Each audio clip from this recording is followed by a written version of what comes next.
Hi friends, Sindhu Bhairavi அடுத்து என்ன நடக்க போகுதுன்றத இந்த ஒரு வீடியோவில் ஒரு குட்டி பிரமோவாக பார்க்கலாம் வாங்க. இங்கே கூப்பிட்டுருக்கிறதுனால காயத்ரி வீட்டில் உள்ள யார்கிட்டையுமே சொல்லாமல் இசக்கியை பார்க்கறதுக்காக கிளம்பி போகிறாங்க. அதுக்கப்புறமா இசக்கி இருக்கிற இடத்துக்கு போயிடுவாங்க. இங்கே பார், தயவு செஞ்சு இசக்கி என்னை விட்டுடு, முதல்ல அந்த வீடியோ எல்லாத்தையும் டெலீட் பண்ணுன்றாங்க. ஓ, நீ சொன்ன உடனே நான் டெலீட் பண்ணிடணுமான்றாங்க. என்ன நினச்சிட்ருக்க? நீ சொன்ன உடனே டெலீட் பண்ணிவிட்டு உன்னை விட்டு கொடுத்துடணும்னு நினச்சிட்ருக்கியான்றாங்க. ஒரு நாளும் அப்படி இருக்க முடியாதுன்றாங்க. நீ எனக்கானவ காயத்ரி, அப்படி இருக்கும்போது என்னை விட்டுட்டு நீ இன்னொருத்தவங்க கூட இருக்கணும்னு நினச்சா நான் விட்டுருவேன், நான் பார்த்துட்டு சும்மா இருப்பேனா அப்படின்றாங்க.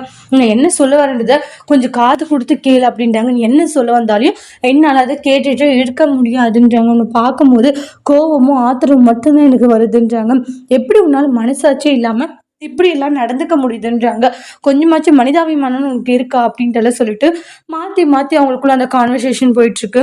அதுக்கு அடுத்துதான் பாத்தீங்கன்னா, இங்க என்னை விட்டுடு, எனக்கு வேற வழி தெரியல அப்படின்றாங்க. உன் கூட எப்படி என்னால வாழ முடியும் சொல்லுன்றாங்க.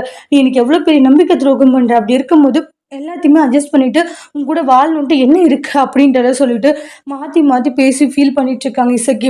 உன்னோட என்னால வாழ முடியாதுன்றாங்க. ஓ, உனக்கு அவனை பிடிச்சிருக்கு, என்ன பிடிக்கலையான்றாங்க காயத்ரி.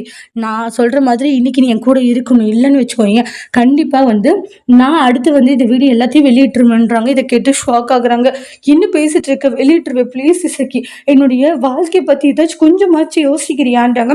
யோசிக்காம இந்த வீடியோவை வெளியிட்டுருன்னு சொல்லி என்ன பிளாக்மெயில் பண்ணிட்டு இருக்க, அப்படி எதுவும் பண்ணிடாதுன்றாங்க.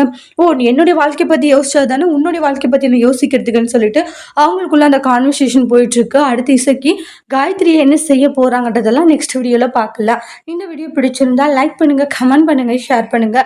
மறக்காம நம்ம சேனலை நீங்க சப்ஸ்கிரைபர் பண்ணிக்கோங்க. Thank you friends.